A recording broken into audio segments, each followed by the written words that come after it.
नमस्कार, स्वागत है आपका न्यूज 24 में। आप देख रहे हैं काल चक्र। मैं हूं दिव्या अग्रवाल और मेरे साथ मौजूद हैं प्रश्न कुंडली विशेषज्ञ पंडित सुरेश पांडे जी।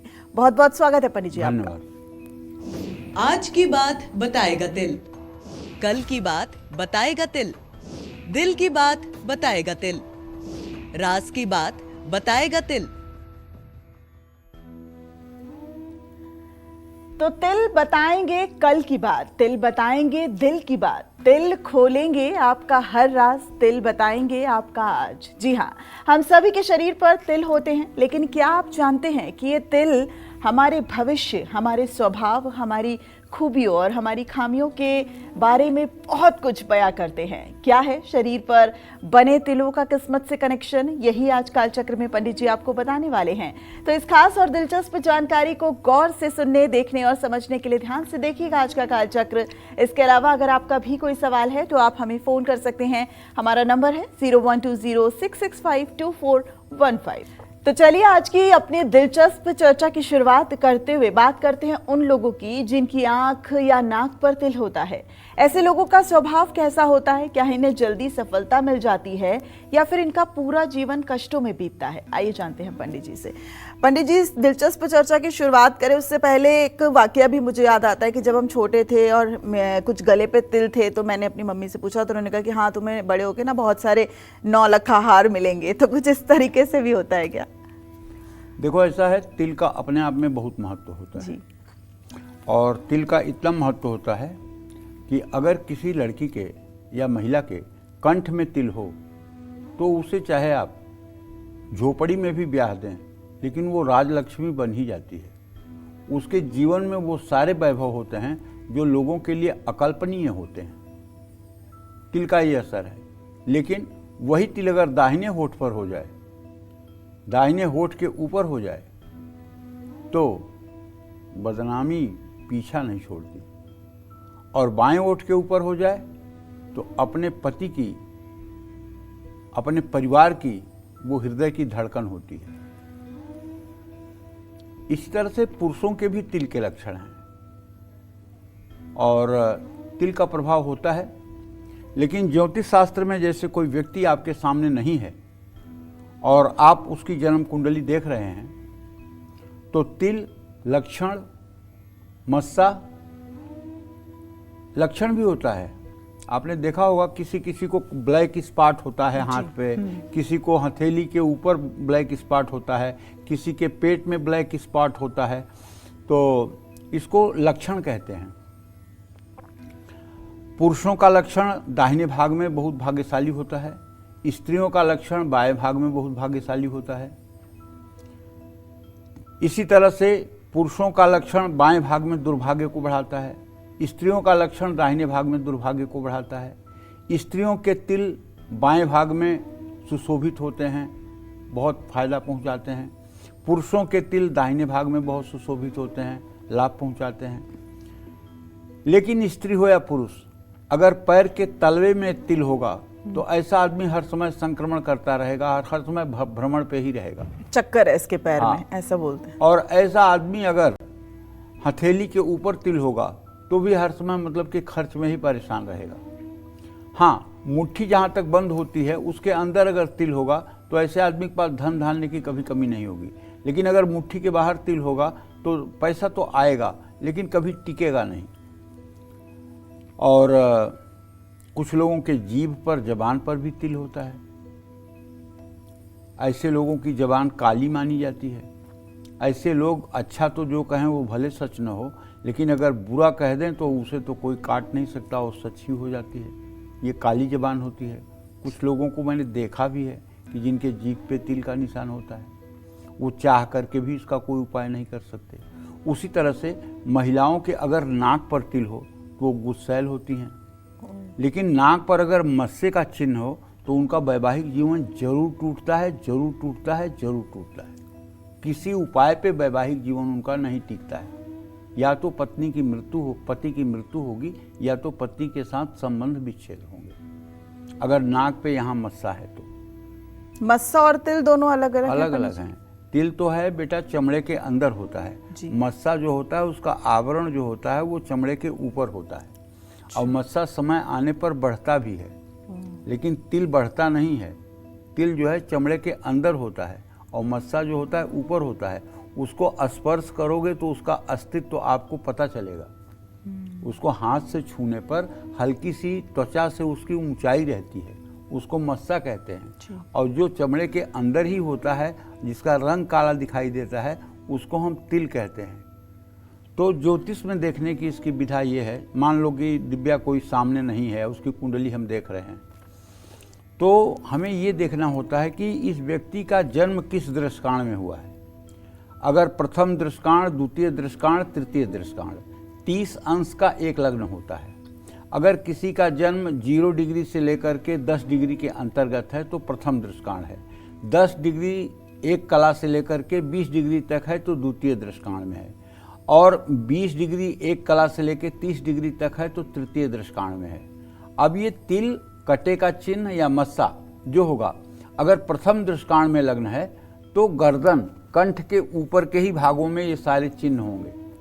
अगर द्वितीय दृष्काण में होगा तो कंठ से लेकर के और मतलब कि जांघ पर्यंत ये लक्षण मिलेंगे आपको।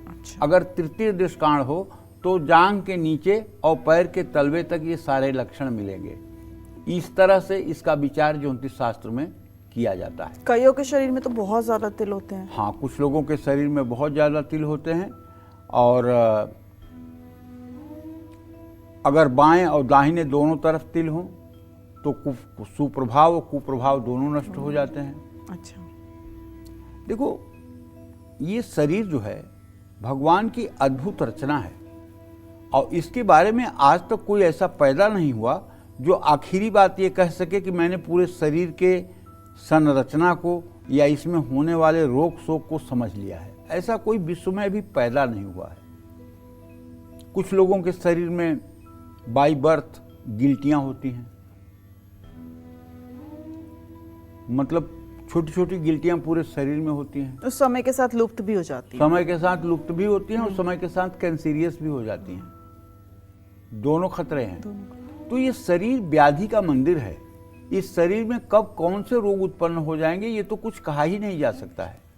इसीलिए कहते हैं ना कि मनुष्य का शरीर पानी का एक बुलबुला है, कहाँ कब फूट जाएगा कुछ कहा नहीं जा सकता। इसीलिए कहते हैं कि हर समय आपको ईश्वर की शरणागति में रहना चाहिए, हर समय भगवान को धन्यवाद करते रहना चाहिए, हर समय भगवान का स्मरण करना चाहिए। बड़े भाग्य से बड़े भाग मानुष तन पावा, सुर दुर्लभ सदग्रंथ निगावा। सदग्रंथों ने कहा है कि बड़े भाग्य से मानुष का तन मिलता है। सुर दुर्लभ, ये देवताओं के लिए भी दुर्लभ है। क्यों? देवता स्वर्ग में तो रह सकते हैं लेकिन देवता मोक्ष नहीं प्राप्त कर सकते। देवता ब्रह्मा को, भगवान श्री हरि विष्णु को नहीं प्राप्त हो सकते, सायुज्य नहीं प्राप्त कर सकते। उनको उसके लिए जब उनका पुण्य खत्म होगा तो फिर मृत्युलोक में आना पड़ेगा। लेकिन मृत्युलोक में आप तपस्या करके, शुभ आचरण करके और भगवत चिंतन करके मोक्ष को भी प्राप्त हो सकते हैं, भगवान में अपने आप को विलय कर सकते हैं। इसलिए मनुष्य शरीर सुर दुर्लभ, देवताओं के लिए दुर्लभ है। सदग्रंथ निगावा, ऐसा सदग्रंथों ने कहा है। तो जिन लोगों की सीधी आंख के नीचे, सीधी आंख माने पुरुषों की बात कर रहा हूँ, सीधी आंख के नीचे या नाक के पास तिल लोग होता है, ऐसे लोग प्रेम के मामलों में दूसरों से अधिक भावुक होते हैं। लेकिन यही महिलाओं में होगा तो विपरीत हो जाएगा। स्वभाव से थोड़े रहस्यमयी होते हैं और इन्हें समझना काफ़ी मुश्किल होता है। इन्हें दूसरों की मदद करना भी बहुत अच्छा लगता है। जिन लोगों के बाईं आंख के कोने के पास तिल हो, ऐसा व्यक्ति, लड़की के लिए कह रहे हैं, प्रेम के लिए लड़ाई झगड़ा करने वाला पुरुष होगा तो प्रेम के लिए लड़ाई झगड़ा करने वाला होगा। ये लोग अपने प्यार को पाने के लिए कोई अपराध भी कर सकते हैं। जिनका अक्सर अपनी स्त्री से कलेश रहता है, किसी की अगर दाहिनी आंख पर तिल हो तो वो अपनी स्त्री से बहुत ज़्यादा प्रेम भी करता है। अगर किसी व्यक्ति के दाईं आंख के कोने पर तिल है तो वो लोग बहुत भावुक होते हैं। ऐसे लोग दूसरों से जलन करने वाले होते हैं। अगर किसी व्यक्ति की बाईं आंख की पलक पर तिल है तो समझ लेना चाहिए कि वह दिमाग से बहुत तेज है। ऐसे लोग अच्छे कूटनीतिकार होते हैं। कूटनीति के कारण कई मुश्किल कार्यों में सफलता भी प्राप्त करते हैं। देखिए, स्त्री और पुरुष दोनों के शरीर में एक ही जगह तिल एक जैसा प्रभाव नहीं देता है। हमारे शास्त्रों की मान्यता है, महिलाओं के वाम भाग में तिल सुशोभित हो तो वो अच्छा होता है, महिलाओं के दाहिने भाग का तिल अच्छा नहीं होता है। अगर किसी महिला के सीने पर दाहिने तरफ तिल हो तो उसे कभी अपने पति का प्यार नहीं मिल पाता है, कभी वो अपने पति की प्रियतमा नहीं बन पाती है, हर समय बैर विरोध की स्थिति रहती है। उसी तरह से अगर किसी स्त्री के बाएं सीने पर तिल का निशान हो जाए तो आप समझ लो कि वो अपने पति की प्राण प्यारी होती है, बहुत ही ज्यादा उसका सम्मान होता है। इसी तरह से अगर महिला की बाएं पेट पर तिल का निशान हो तो उसके कोख से पैदा होने वाले सारे संतान चिरंजीवी, दीर्घायु और बुद्धिमान होते हैं। दाहिने तरफ पेट पर तिल हो जाए तो उसके संतान बीमार, रुग्ण और जीवन में असफल होते हैं। ये तमाम बातें ऐसे हैं जो पुरुष और महिलाओं दोनों पर अलग अलग रूप से लागू होते हैं। सामुद्रिक शास्त्र में इसका विस्तृत वर्णन है, जिसे आप सामुद्रिक शास्त्र का अध्ययन करके जान सकते हैं। जय मां विंध्यवासिनी। तो चलिए, तिल से जुड़ी ये खास जानकारी आगे भी देंगे। शरीर के किस अंग में तिल होना शुभ माना जाता है या फिर उससे हानि होती है, ये भी पंडित जी से जानेंगे। लेकिन अब बात कर लेते हैं मेष राशि के राशिफल की। कैसी रहेगी मेष राशि के जातकों की आर्थिक स्थिति, कामकाज, रिश्ते और सेहत, साथ ही क्या है आज का उपाय, शुभ अंक और शुभ रंग, आइए जानते हैं। आज मेष राशि के जातकों को बता दूं, अभी तक तो सूर्य आपकी राशि में ही है, बुध और मंगल भी उसके साथ हैं, लेकिन इनका गोचर परिवर्तन शीघ्र ही होने वाला है। माने कल तक गोचर परिवर्तन होने की संभावना बनी हुई है। तो अगर आप कहीं इन्वेस्ट करना चाहते हैं, धन भाव में स्वगृही शुक्र है, तो जरा सा सोच समझ करके करिए तो नुकसान नहीं होगा। काम में आपका मन लगेगा, वैवाहिक जीवन बेहतर रहेगा। कोई पुरानी बीमारी आपको परेशान करेगी। दूसरों के मामले में ज्यादा दखल ना दें। किसी जरूरतमंद व्यक्ति को अन्न दान करें। शुभ अंक आपके लिए 5 है, शुभ रंग आपके लिए बैगनी है। जय मां विंध्यवासिनी। और मेष के बाद अब बारी वृषभ राशि के राशिफल को जानने की। तो कैसी रहेगी वृषभ राशि वालों की आर्थिक स्थिति, कामकाज, रिश्ते और सेहत, साथ ही क्या है आज का उपाय, शुभ अंक और शुभ रंग, आइए जानते हैं। देखिए, वृषभ राशि में स्वगृही शुक्र है और वृषभ राशि के द्वितीय भाव का अगर अवलोकन किया जाए तो उसमें बृहस्पति की स्थिति है। उसका स्वामी लेकिन बुध व्यय भाव में है। तो अगर आज आपका कोई दोस्त आपके लिए थोड़ा अच्छा करने की कोशिश करे तो आपको धन लाभ हो सकता है। कार्य क्षेत्र में मेहनत बहुत करनी पड़ेगी। माता पिता के साथ समय बिताने का मौका मिलेगा। स्वास्थ्य का आपको विशेष ध्यान रखना चाहिए। जोखिम लेकर के कोई काम आपको नहीं करना चाहिए। हो सके तो पीपल का पौधा लगाएं। शुभ अंक आपके लिए 1 है, शुभ रंग आपके लिए ग्रे है। जय मां विंध्यवासिनी। तो चलिए, तिल को लेकर आगे भी खास जानकारी पंडित जी से अपने दर्शकों को मिलेगी। लेकिन इससे पहले एक कालचक्र की दर्शक हमारे साथ जुड़ गई हैं। कोलकाता से पंपा जी हमारे साथ जुड़ गई हैं। बहुत स्वागत है आपका कालचक्र में। पंडित जी से अपना सवाल कीजिए। पंडित जी, जय मां विंध्यवासिनी। पंडित जी, जय मां विंध्यवासिनी। पंडित जी, मुझे अपने पति के बारे में पूछना है। पंडित जी, उनका नाम है संदीप शाह और उनका एज है 53 जी। तो पंडित जी, वो अभी तो नौकरी तो कर रहे हैं, अच्छी जगह कर रहे हैं, पर उनको और भी जगह से मतलब आ रहे ऑफर, तो क्या करें, यहाँ पे रहे कि दूसरी जगह पे चले जाए। और मुझे एक जानकारी चाहिए पंडित जी। मैं 15-16 साल से श्रीयंत्र और पति की शिवलिंग की पूजा करती हूँ, और जहाँ जहाँ मेरे पति जाते हैं वही मैं भी चली जाती हूँ। और कुछ दिन वहाँ रहने के बाद दूसरी जगह जाना पड़ता है उनको, मोबिलाइजेशन के जैसे। तो वो भगवान मेरा उधर छूट जाता है, मैं घर आ जाती हूँ। तो ऐसा बहुत दिन तक होता है मेरे साथ। तो मेरे ऊपर कोई पाप तो नहीं चल रहा है पंडित जी, क्योंकि मैं मतलब पूरा 15-16 साल से कनकधारा स्तोत्रम, महावीर चालीसा, ये सब मैं बहुत दिन से करती हूँ पंडित जी। तो मेरे मन में बहुत असंतुष्ट है पंडित जी, मैं क्या करूँ, मुझे कुछ मतलब समझ में नहीं आता पंडित जी। देखो, पहली बात तो ये कहना चाहूँगा कि तुम इतनी बड़ी साधना कर रही हो और इतनी बड़ी महाशक्ति विंध्यवासिनी से जुड़ी हुई हो, इसके बाद भी अगर तुम्हारे मन में संशय है, अगर इसके बाद भी तुम्हारे मन में भय होता है, तो ये दुर्भाग्य का विषय है। अरे 2 बार विंध्यवासिनी कहने के बाद, 2 बार विंध्यवासिनी का चिंतन करने के बाद मनुष्य की चिंता दूर हो जानी चाहिए। क्योंकि जगत जननी जगदम्बा अगर वो भगवान कृष्ण का जान बचाने के लिए कंस के पास आ सकती हैं और कंस को बता सकती हैं कि तुझे मारने वाला देवकी का लाल पैदा हो चुका है और तू मुझे क्या मारेगा, मैं जा रही हूं विंध्यवासिनी, विंध्याचल जा रही हूं। तो कहने का आशय, आप श्री सूक्तम का पाठ भी करती हो, कनकधारा स्तोत्र भी करती हो, इसके बाद ये जो सांसारिक दुख सुख हैं अगर ये आपको प्रभावित करते हैं तो आप मान के चलिए कि कहीं न कहीं आप संसार में ज्यादा लगी हुई हैं। अरे ये संसार के दुख सुख क्या होते हैं? शमशान घाट में खड़े होकर या राज तिलक होते हुए, दोनों स्थानों पर अगर आपके चेहरे का भाव एक जैसा हो तब तो आपके साधना है।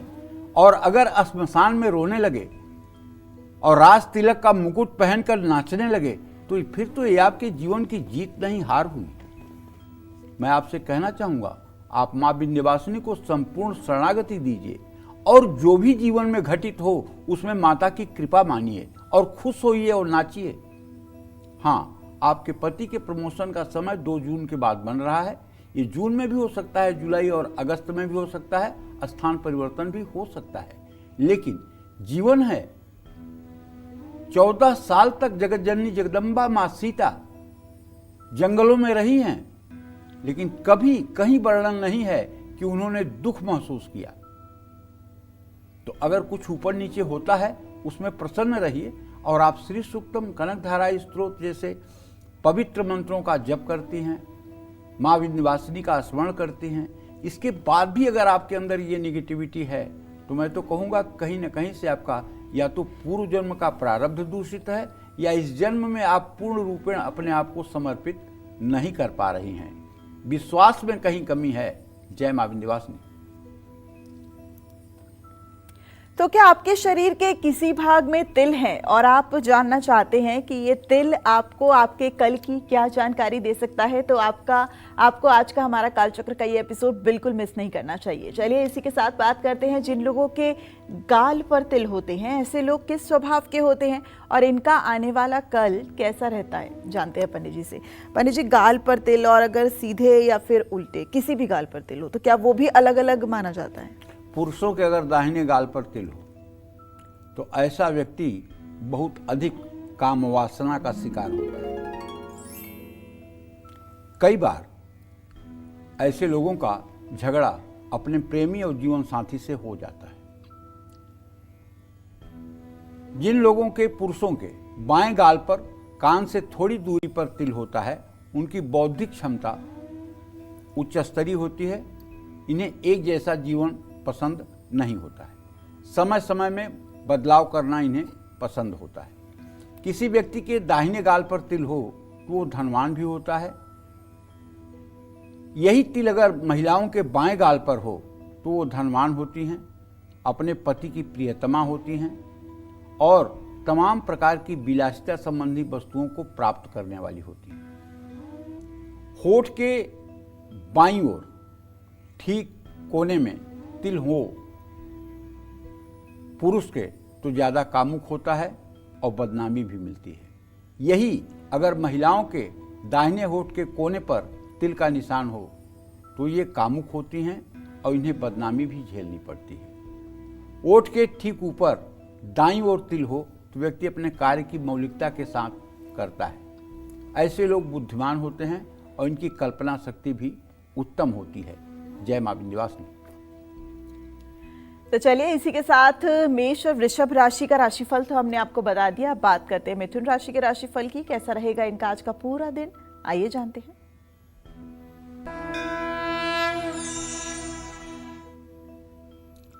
देखिए, मिथुन राशि के जातकों को बताना चाहूंगा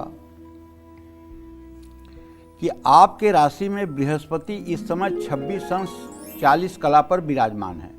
आपका राशि स्वामी बुध इस समय 28 अंश 11 कला पर मेष राशि में सूर्य के साथ विराजमान है, लेकिन बुध अभी भी अस्त बना हुआ है। और आपके आजीविका के स्थान में आज चंद्रमा और शनि की युति है। तो कहने का आशय, बृहस्पति और बुध का इत्तेसाल होना सरकार से धन लाभ कराएगा। अगर आप कोई सरकारी टेंडर का काम करते हैं, सरकार में कोई काम आप करते हैं, तो निश्चित रूप से आज आपको धन लाभ होगा। और अगर आप व्यवसायी हैं तो बिजनेस पर आपका पूरा फोकस रहेगा। लेकिन भाई, बृहस्पति की पूर्ण दृष्टि होने के बावजूद बुध के अस्त होने के कारण जीवन संगिनी या जीवन साथी के साथ किसी बात पर मतभेद हो सकता है।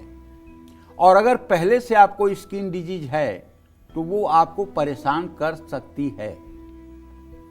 आपको चाहिए कि नैतिकता के दायरे में रहें, सुबह शाम हनुमान चालीसा का पाठ करें। शुभ अंक आपके लिए 8 है, शुभ रंग आपके लिए हल्का पीला है। जय मां विंध्यवासिनी। तो कर्क राशि की बात करें उससे पहले जानते हैं कर्क राशि के राशिफल की बात करें उससे पहले इस वक्त कालचक्र की एक दर्शक हमारे साथ जुड़ गई हैं। मुंबई से हमारे साथ हरलीन जी जुड़ गई हैं। हरलीन जी, बहुत स्वागत है आपका कालचक्र में। पंडित जी से प्रश्न कीजिए। हेलो। हाँ बेटा। प्रणाम पंडित जी, चरण पर। खुश रहो। तुम्हारा तो खूब फोन गुड लग मॉर्निंग जाता है। मैम। क्या हुआ पंडित जी? तुम्हारा तो खूब फोन लग जाता है। हाँ पंडित जी, आपकी कृपा से। पता नहीं मेरा कितने लोग जन्म ऐसे साल मिलते हैं जो 2008 कहते हैं पंडित जी। जिंदगी में मेरा फोन ही नहीं लगा। और हरलीन का फोन साल में एक बार जरूर लगना है। चलो बताओ। मेरा जन्म साल 2008 है पंडित जी। जी।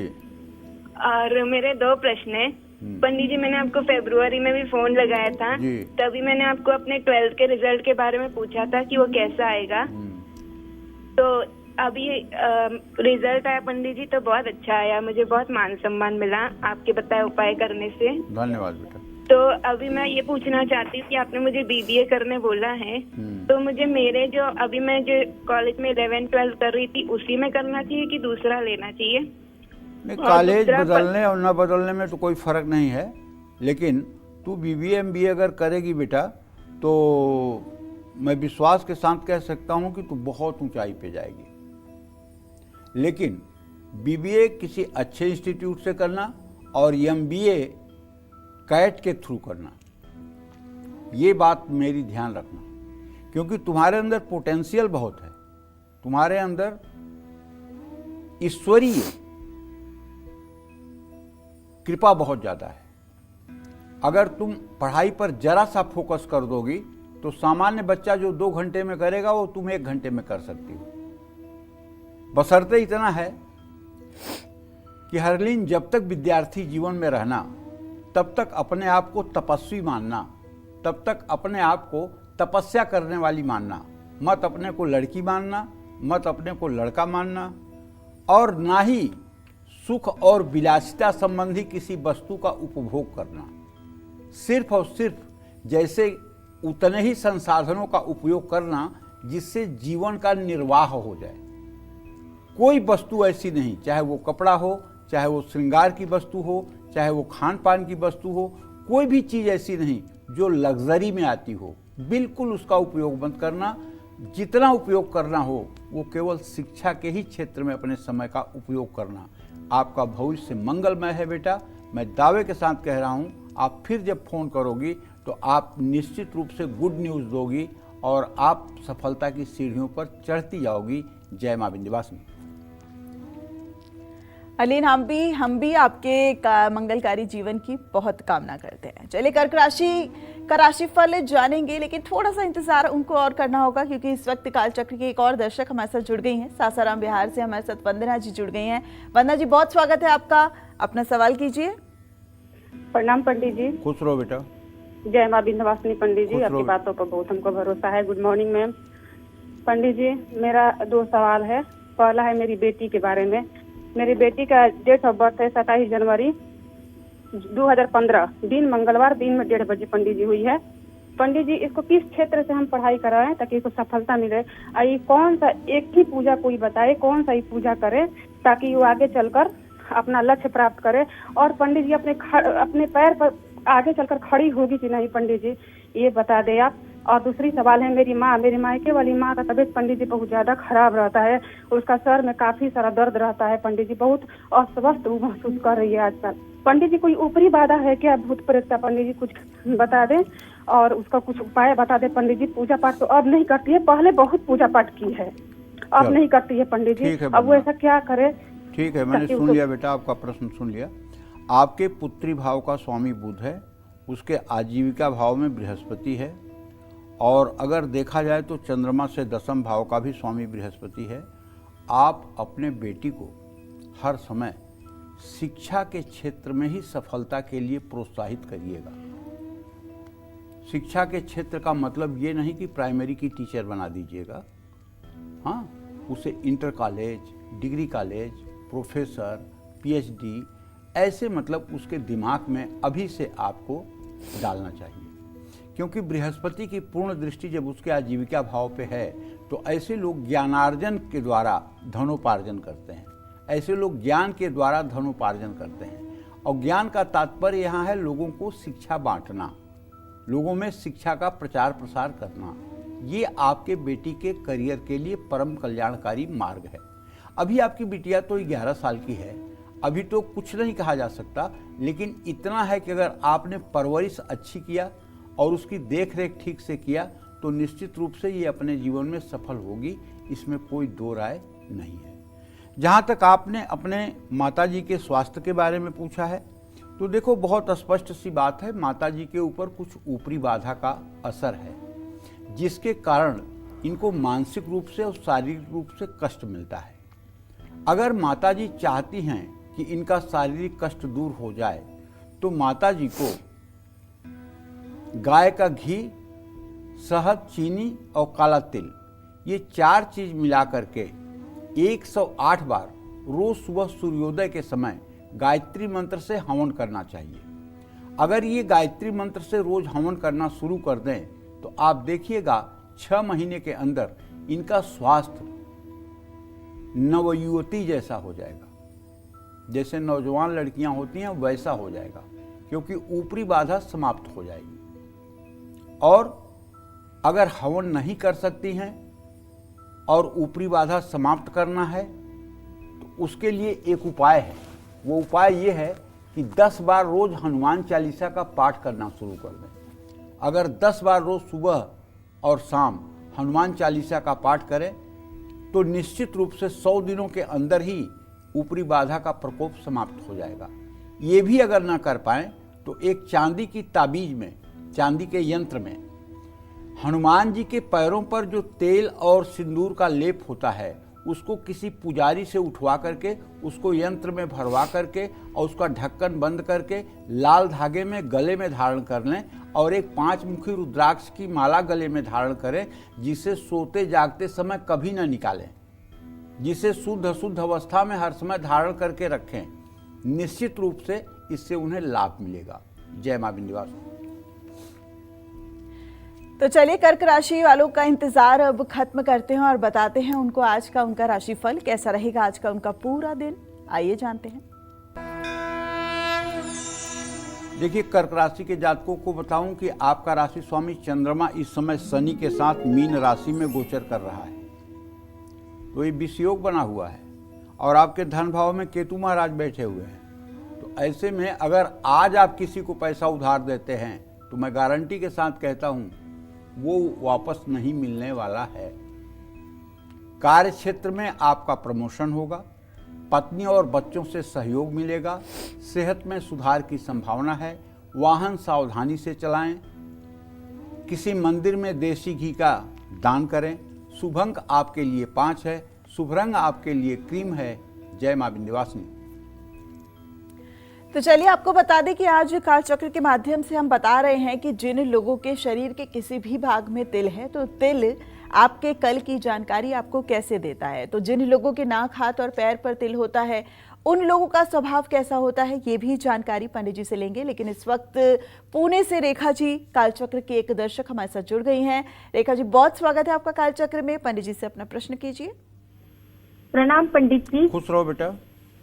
हाँ पंडित जी, मेरे 2 सवाल है। एक मेरे बड़े बेटे के बारे में पूछना है और दूसरा मेरे घर के बारे में पूछना है। बड़े बेटे का जन्म 3 अक्टूबर 2002 को 10:05 में हुआ है पंडित जी। उसकी सगाई देख रहे हैं, लड़कियां सब बड़ी ही मिल रही है, कोई 3 साल बड़ी, कोई 5 साल बड़ी, उसकी लेवल में कोई लड़की नहीं मिल रही है पंडित जी। आप बताइए उसकी सगाई कब होगी, लड़की कैसे मिलेगी। और दूसरा सवाल पंडित जी मेरे घर के बारे में है। हम पुणे में रहते हैं, जमीन हमारे राजस्थान में है। हमने घर बनाना शुरू किया था 2018 में, अभी तक घर पूरा नहीं हुआ और हम साल में एक ही बार जाते हैं। तो जैसे घर के अंदर चमगादड़ बहुत सारे हो गए हैं और घर पूरा हो ही नहीं रहा है, सारी जमा पूंजी भी खत्म हो गई है। पंडित बताइए प्लीज हमारा घर कब तक बनेगा और चमगादड़ का हम क्या करें। देखो बेटा, इसके बारे में तो मैं कहना चाहूँगा कि जहाँ तक बेटे के विवाह का प्रश्न है तो अभी तो इसका 24 साल हो रहा है। इसके विवाह का योग 26वें साल में है। अभी आप कुछ जल्दबाजी कर रही हैं और शनि सूर्य की स्थिति द्वितीय द्वादश की है। अगर अभी फरवरी मार्च 2028 तक विवाह हो भी जाता है तो इस विवाह का भविष्य बहुत अच्छा नहीं रहेगा। ज्योतिष के आधार पर मैं तो यही कहूँगा कि फरवरी मार्च 2028 के बाद ही इसका विवाह करना चाहिए और अच्छी लड़की मिल जाएगी, सुयोग्य लड़की मिल जाएगी। लेकिन अभी जल्दबाजी करने से केवल और केवल गलत फैसला होगा, कोई सही फैसले पर आप नहीं पहुंच पाओगे। और दूसरी बात, आप अपने बेटे से कहिए कि दुर्गा सप्तशती में अर्गला स्त्रोत का एक मंत्र है, ओम पत्नीम मनोरमाम देहि मनोवृत्तानुसारिणीम तारिणीम दुर्ग संसार सागरस्य कुलोद्भवाम। इसके पहले ओम क्लीम जोड़ लें और मंत्र के अंत में क्लीम ओम जोड़ दें। ओम क्लीम पत्नीम मनोरमाम देहि मनोवृत्तानुसारिणीम तारिणीम दुर्ग संसार सागरस्य कुलोद्भवाम। अगर इस मंत्र का 10 माला जप आपके सुपुत्र 1 साल लगातार कर दें तो इन्हें निश्चित रूप से देव दुर्लभ सुंदर भाग्यशाली कन्या के साथ पाणी ग्रहण होगा। जहाँ तक आपने अपने घर के बारे में प्रश्न पूछा है तो आपके चतुर्थ भाव का स्वामी बुध हस्त है। आप जिस जमीन पर घर बना रही हैं वो जमीन काफी हद तक दूषित है। उस जमीन पर अगर आप घर बनाना चाहती हैं तो आप थोड़ा सा समय निकाल करके वहां जाइए और किसी अष्टमी तिथि पर उसी घर के अंदर 5 ब्राह्मणों को बुला करके दुर्गा सप्तशती के 9 पाठ करवाइए और हवन करवाइए और उसके बाद में तब आप उस निर्माण कार्य में तेजी करिए। निश्चित रूप से आपका घर बन जाएगा। जहाँ तक चमगादड़ की बात है तो उनका प्रवेश न हो ऐसी व्यवस्था करिए। जहाँ उन्हें स्थान मिलेगा वहाँ वो तो पंछी हैं, जाएंगे। तो उनके लिए दरवाज़ा खिड़कियाँ जब लग जाएंगी तो उनका जाना आना बंद हो जाएगा। लेकिन अभी आपको बता रहा हूँ कि जिस स्थान पर आपका घर बन रहा है वहाँ निश्चित रूप से मुझे उच्चाटन की क्रिया दिखाई दे रही है, जिसके कारण वहाँ जाने पर आप लोगों का मन नहीं लगता है और वहाँ जिस आदमी को आप काम सौंपती हैं वो बहुत जल्दी उस काम को अधूरे पर छोड़ के भाग जाता है। तो ये सारी स्थितियाँ हैं। इसके लिए आपको वहाँ नवचंडी का पाठ करवाना चाहिए और जब तक मकान पूर्ण न हो तब तक वहाँ आपको रहना चाहिए। अगर आप रह नहीं सकती हैं, वहाँ देख रेख कर नहीं सकती हैं मकान निर्माण तक, तो फिर पैसा लगाना बेकार है, क्योंकि मकान में कोई न कोई असुविधा और कोई न कोई वहाँ पर टोटका होता रहेगा और उससे परेशानी बनी रहेगी। जय मां विंध्यवासिनी। कालचक्र में पंडित सुरेश पांडे जी आपको बता रहे हैं कि कैसे तिल से ये जाना जा सकता है कि आपका आने वाला कल कैसा होगा। शरीर में तिल ये भी बताते हैं कि आपका व्यवहार कैसा होगा। अगर आप भी अपने या दूसरों के बिहेवियर को जानना चाहते हैं तो बने रहिएगा कालचक्र के साथ। अपनी इसी चर्चा को आगे बढ़ाते हुए बात करते हैं उन लोगों की जिनके नाक पर तिल होता है। ऐसे लोग किस स्वभाव के होते हैं और इनका आने वाला कल कैसा रहेगा, आइए जानते हैं पंडित जी से। पंडित जी, नाक पर तिल यानी नाक पर गुस्सा बैठा रहता होगा। गुस्सा तब बैठता है जब नाक का आगे वाला हिस्सा थोड़ा ऊंचाई लिए हुए होता है, थोड़ा ऊपर उठा हुआ होता है और तब नाक पर तिल होता है, तो हर समय ऐसा आदमी ज्वालामुखी होता है। लेकिन अगर नाक तोते की तरह है और नाक लंबी और नीचे की तरफ झुकी हुई है और उस पे तिल का निशान है, तब वो बुरा नहीं है। तब ऐसा व्यक्ति अपने मान सम्मान के प्रति हर समय जागरूक रहेगा। कभी कोई ऐसा काम नहीं करेगा जिससे उसके सम्मान पर प्रश्न चिन्ह हो। लेकिन अगर नाक थोड़ी सी आगे की तरफ उठी हुई है, मतलब सीधी आ रही है और एकदम अंत में ऊपर की तरफ उठ गई है और उस पर तिल का निशान हो, तो ऐसा आदमी 1 नंबर का पाखंडी, 1 नंबर का धूर्त और 1 नंबर का अहंकारी होगा। ऐसे आदमी की किसी से ना बनने वाली है, चाहे वो पुरुष हो चाहे वो स्त्री हो। समझ रहे हो? हाँ, अगर तिल न भी हो और नाक उठी हुई हो, तो ऐसा आदमी छोटी छोटी बातों को भी अपने प्रतिष्ठा से जोड़कर रखता है और ऐसा व्यक्ति बहुत जल्दी लोगों को अपने दुश्मन की श्रेणी में वर्गीकरण कर देता है। ऐसे लोग बहुत कम लोगों को ही ये कह पाते हैं कि मेरे शुभचिंतक हैं, नहीं तो पूरी दुनिया इनको दुश्मन ही दिखाई देती है। इनसे अगर बात करिए तो 2 बात आपको एक कॉमन बोलेंगे, इस संसार में न मेरे साथ घर वाले हैं, न बाहर वाले हैं, न कोई है, मैं बिल्कुल अकेला हूँ संसार में। ये बात जिनके मुंह से निकले तो समझ लेना, क्यों? कोई अकेला इस संसार में नहीं है। सबके साथ परमपिता परमेश्वर हर समय है। वही आपके जन्म के समय थे साथ में, वही मृत्यु के समय तक साथ में रहेंगे। न कोई साथ में जाने वाला है, न कोई साथ में आया है, और हर समय परमेश्वर है। अगर व्यक्ति ये कहे कि प्रभु के अलावा मुझे किसी का आश्रय नहीं है, तो ये बात तो शोभा देने की बात है। लेकिन अगर आदमी ये कहे कि मेरा आगे पीछे कोई नहीं है, मैं बिल्कुल अकेला हूँ, मैं बिल्कुल निरीह हूँ, तो इसका मतलब उसने भगवान की सत्ता को इनकार कर दिया है। अगर तुम्हारे साथ कोई नहीं है तो तुम्हारे आंखों में देखने की ज्योति किसने दी है? तुम्हें जो भोजन करते हो उसको मल बनाने की, मूत्र बनाने की शक्ति किसने दी है? तुम जिस सूरज की रोशनी में देखते हो उस सूरज की रोशनी तुम्हें किसने दी है? अरे भगवान तो हर समय साथ में है। सुख और दुख ये तो एक सिक्के के 2 पहलू हैं, और सुख और दुख तो होता ही नहीं है कुछ। सुख दुख तो मानसिक भ्रांति है, दिमाग की भ्रांति है। जिसमें कोई सुख मानता है उसी में कोई दुख मानता है। जिसमें एक गृहस्थ व्यक्ति सुख मानता है उसी का त्याग करके एक विरक्त सुख मानता है। समझ रही हैं? देश काल परिस्थिति के अनुसार लोग दुख और सुख की कल्पना करते हैं। तो कहने का आशय यह है, अगर किसी व्यक्ति के नाक के प्रारंभिक स्थान पर ठीक बीच में तिल हो तो ऐसा व्यक्ति कल्पनाशील होता है। लेकिन ये तब जब नाक के ऊपर तिल होगा या मध्य में तिल होगा, तब मतलब ऐसा आदमी किसी काम को क्रिएटिव तरीके से करना पसंद करेगा। अगर किसी व्यक्ति की नाक पर बाईं ओर तिल हो तो कलात्मक तरीके से कार्य करने वाला होता है। ऐसे लोग कई बार अपने काम को करके दूसरों को चौंका देते हैं। इनके कई प्रेम संबंध हो सकते हैं, लेकिन पुरुषों के, स्त्रियों के अगर बाएं तरफ होगा तो ऐसा कुछ बुरा नहीं होगा। शादी के बाद अपने जीवन साथी के प्रति ऐसे लोग समर्पित रहते हैं। नाक पर तिल होता है तो ऐसे लोग ज़्यादा यात्राएं करते हैं। सीधे हाथ की ओर नाक के ठीक नीचे तिल हो तो व्यक्ति उच्च विचारों वाला होता है। ऐसे लोग रहस्यमयी होते हैं, अपने राज किसी को जाहिर नहीं होने देते। इनका भाग्य उत्तम होता है। जय मां विंध्यवासिनी।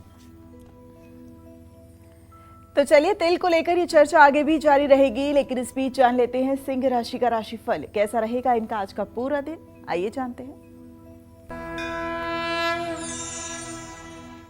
देखिए, सिंह राशि के जातकों को बताना चाहूंगा कि आपके राशि में यद्यपि अभी केतु विराजमान है, लेकिन आपका राशि स्वामी सूर्य इस समय 29 अंश 7 कला पर मेष राशि में विराजमान है, जो कल गोचर कर जाएगा वृषभ राशि में।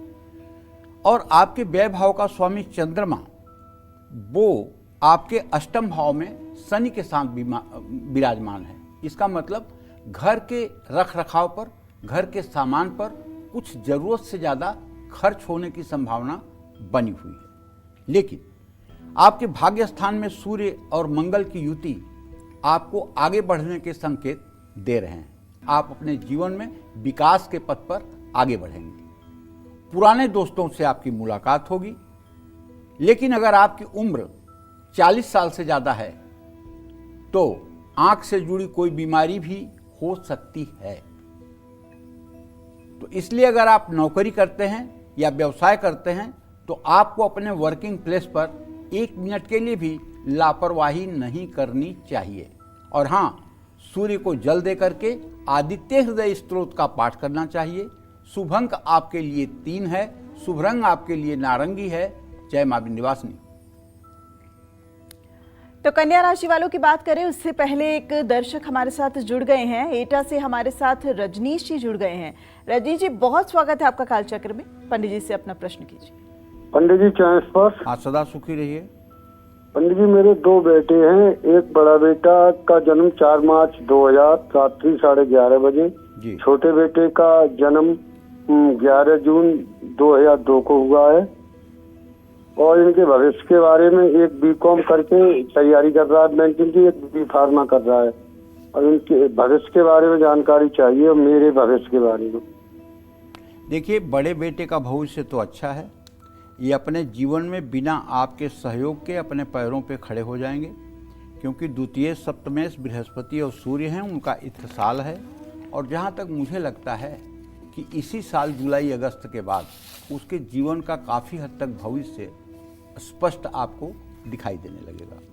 छोटे बेटे के बारे में जो प्रश्न है उसके बारे में बताना चाहूँगा कि द्वितीय सप्तमेश शुक्र है, बृहस्पति से इत्साल नहीं है लेकिन इसराफ भी नहीं है।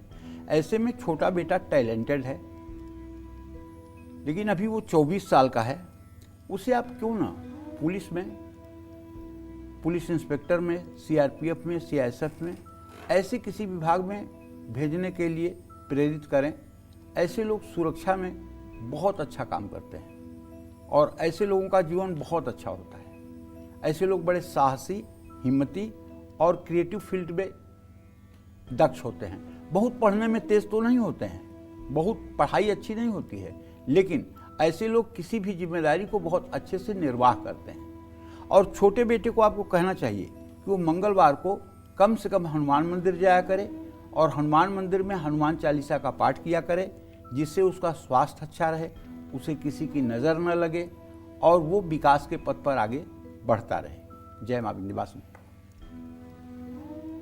तो चलिए अब जानते हैं कन्या राशि का राशिफल। कैसी रहेगी इनकी आर्थिक स्थिति, कामकाज, रिश्ते और सेहत, साथ ही क्या है आज का उपाय, शुभ अंक और शुभ रंग। आइए जानते हैं। कन्या राशि के जातकों को बताना चाहूँगा कि आपका राशि स्वामी बुध इस समय अष्टम मृत्यु स्थान में बैठा हुआ है, अस्त भी है। तो मैं चाहूँगा कि आज आप किसी को पैसे उधार ना दें। नौकरी में प्रमोशन और इंक्रीमेंट दोनों के संयोग बने हुए हैं। कारोबार में आपको मुनाफा भी होगा अगर आप व्यवसायी हैं, और दोस्तों के साथ समय बिताने का मौका भी मिलेगा। लेकिन अगर आप बेवजह का स्ट्रेस लेंगे तो आपकी सेहत खराब हो सकती है। गुस्से में आकर कोई काम ना करें। भगवान सूर्य की उपासना करें, हो सके तो सूर्याष्टक का पाठ करें, और नहीं तो कम से कम 24 बार गायत्री मंत्र बोल दें। शुभ अंक आपके लिए 6 है, शुभ रंग आपके लिए आसमानी है। जय मां विंध्यवासिनी। तो चलिए आज कालचक्र के माध्यम से पंडित जी आपको बता रहे हैं कि आपके शरीर के किस भाग में तिल होना क्या कहलाता है, ये बता रहे हैं। तो अब उसी के मद्देनजर अलग अलग उंगलियों पर तिल होना किस और इशारा करता है, आखिर इन लोगों का स्वभाव कैसा होता है, आइए जानते हैं पंडित जी से। पंडित जी, उंगलियों पर तिल होना ये क्या कहता है? जिस व्यक्ति के अंगूठे पर तिल होता है वो कार्यकुशल, व्यवहार कुशल, न्यायप्रिय होता है। देखिए, अब अंगूठे में भी 3 भाग है, एक सबसे नीचे का, एक मध्य का, एक ऊपर का।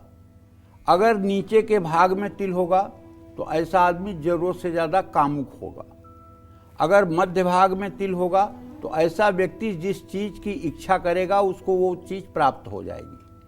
और अगर अंगूठे के ऊपरी हिस्से में तिल का निशान होगा तो ऐसा व्यक्ति जिस चीज का चिंतन करेगा उसको हासिल करके ही दम लेगा। तो कहने का मतलब है, अगर इसी तरह से इंडेक्स फिंगर तर्जनी उंगली पर तिल हो तो ऐसा व्यक्ति विद्यावान, गुणवान और धर्मान होता है।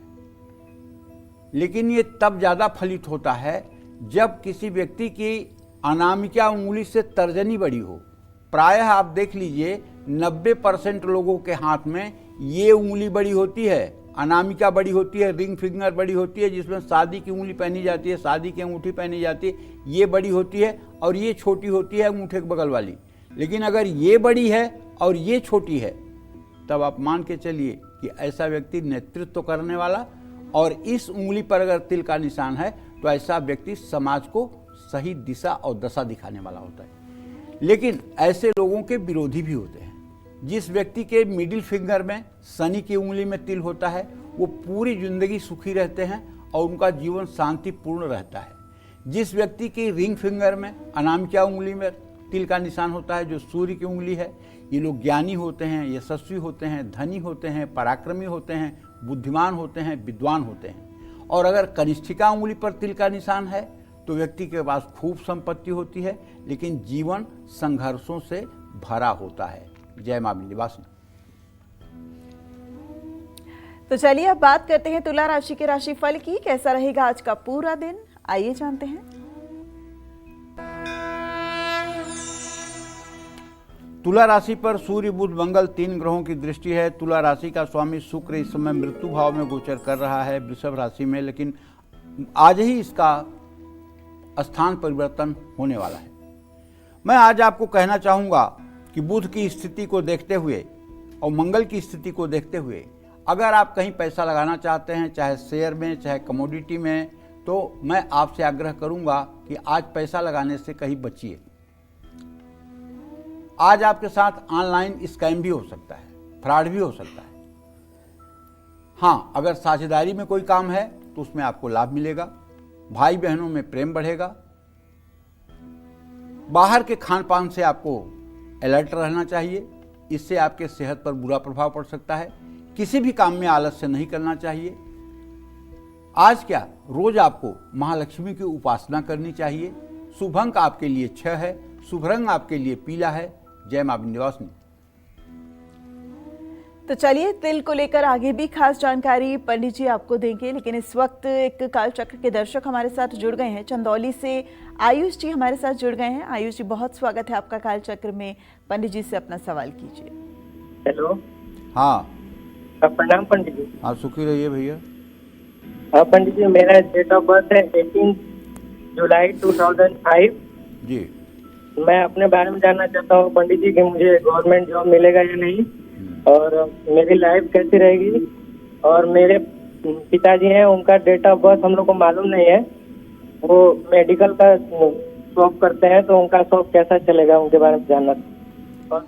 देखो ऐसा है बेटा आयुष कि तुमने प्रश्न किया है नौकरी के लिए। मंगल शनि की द्वितीय द्वादश स्थिति इस बात का संकेत करती है कि सरकारी नौकरी का योग नहीं है। तुम्हें तकनीकी क्षेत्र में अपनी आजीविका के लिए मार्ग प्रशस्त करना चाहिए और तकनीकी क्षेत्र में तुम्हें आगे बढ़ना चाहिए, क्योंकि तुम्हारे 10वें भाव का स्वामी शनि अभी अगले 5 साल तक अच्छी स्थिति में नहीं रहने वाला है। तो कैसे माना जाए कि तुम्हें सरकारी नौकरी मिल सकती है। दूसरी बात, पिताजी के बारे में जो आपने प्रश्न किया है, पिता भाव का स्वामी बृहस्पति स्वगृह को देख रहा है। पिताजी अच्छे व्यक्ति हैं। ये बात अलग है कि उनके भाग्य स्थान में राहु बैठा हुआ है। उनका भाग्य उस तरह से काम नहीं कर रहा है जिस तरह से काम करना चाहिए। अगर आपके पिताजी रोज राम रक्षा स्तोत्र या विष्णु सहस्त्रनाम का पाठ करना शुरू कर दें और ये उपाय 2-4 सालों तक लगातार जारी रखें, तो मेडिकल के फील्ड में ही उन्हें नए आयाम मिल जाएंगे और वो अपने जीवन के लक्ष्य को भी प्राप्त कर पाएंगे। जय मां विंध्यवासिनी। तो जिन लोगों के हाथ पैर, हथेली या ठोड़ी पर तिल होते हैं, ऐसे लोगों का नेचर और फ्यूचर कैसा होता है, आइए जानते हैं पंडित जी से। पंडित जी, अब ऐसे लोग क्या कहलाते हैं?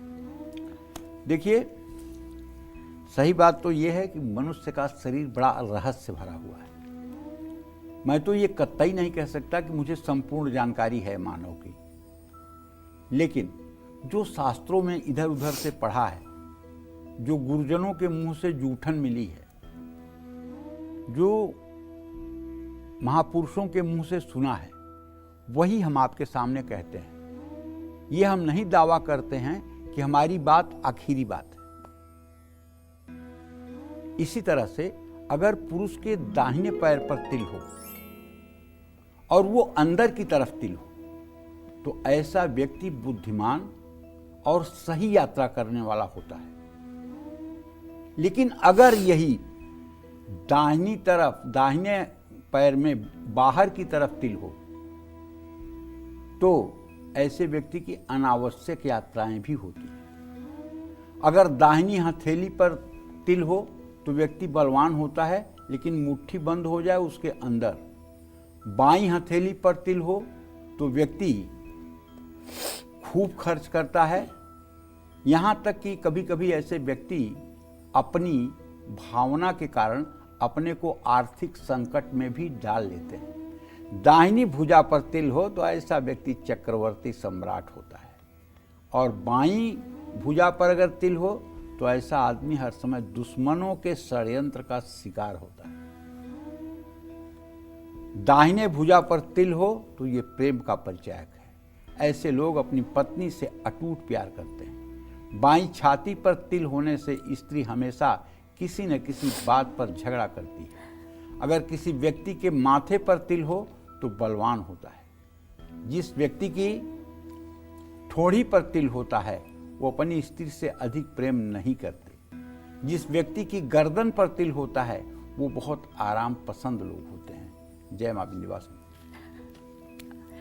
आज बहुत दिलचस्प जानकारी पंडित जी दे रहे हैं। और पंडित जी, हो सकता है आप ये जो जानकारी दे रहे हैं ना, हर कोई अपने शरीर के तिल जो है वो बैठ के देख रहा होगा कि कहाँ कहाँ तिल है। ये सही कह रही हो तो चलिए अब बात करते हैं वृश्चिक राशि के राशिफल की। कैसा रहेगा आज का पूरा दिन, आइए जानते हैं।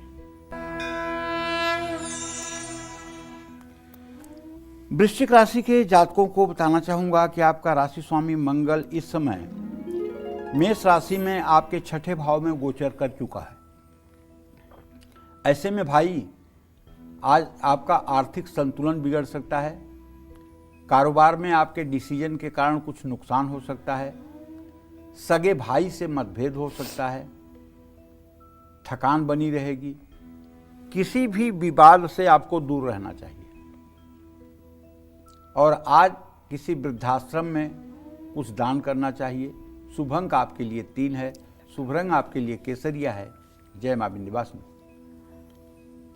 तो चलिए ब्रेक पर जाने का वक्त आ गया है, लेकिन ब्रेक पर जाने से पहले एक दर्शक हमारे साथ जुड़ गई हैं। जालंधर से लता जी हमारे साथ जुड़ गई हैं। लता जी, बहुत स्वागत। पंडित जी से अपना सवाल कीजिए। नमस्ते पंडित जी। हाँ, सदा सुखी रहिए। की डेट ऑफ बर्थ है 1998। किसकी डेट ऑफ बर्थ है? 4वां महीना सुबह 5 बजे ਦੇ ਵਿੱਚ ਗਇਆ ਟਾਈਮ ਪੰਡਿਤ ਜੀ। ਉਹਦੀ ਸ਼ਾਦੀ ਦਾ ਨਹੀਂ पंडित जी, कुछ बना रहा पंडित जी, शादी का दस्तो कोई। आपकी कोई बात नहीं समझ में आई है। आप अगर हिंदी में बोल सकती हैं तो मैं जवाब दे दूंगा। बेटी की डेट ऑफ बर्थ है 1998। बेटी की डेट ऑफ बर्थ 1998। ठीक है। 1998 11वां महीना सुबह 5 बजे। ठीक है, सवाल पूछिए। पंडित जी, शादी के बारे में पूछना चाहनी हूँ मैं। मंगली तक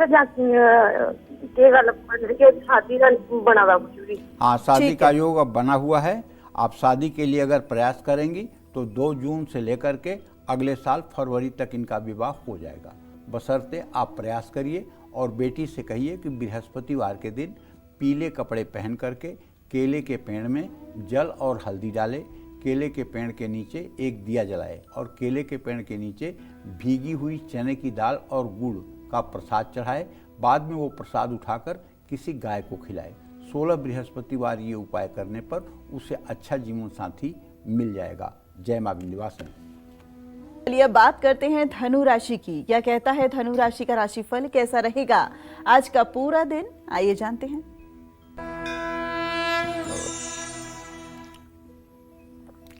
देखिए, धनु राशि पर बृहस्पति की पूर्ण दृष्टि है। भाग्य भाव का स्वामी सूर्य पंचम भाव में है। अभी तो सब कुछ आपका मंगलमय है। कम से कम आज रुका हुआ पैसा भी मिलेगा, लेकिन कार्य क्षेत्र में आगे बढ़ने में थोड़ी सी समस्या महसूस हो सकती है और परिवार के बुजुर्गों से भी किसी बात पर मतभेद हो सकता है। लेकिन आपका स्वास्थ्य अच्छा रहेगा। किसी से विवाद करने से आपको बचना चाहिए और भगवान श्री हरि की पूजा करनी चाहिए। अगर आपको पाठ करना आए तो विष्णु सहस्त्रनाम का पाठ कर लीजिए। शुभ अंक आपके लिए 8 है। शुभ रंग आपके लिए लाल है। जय मां विंध्यवासिनी।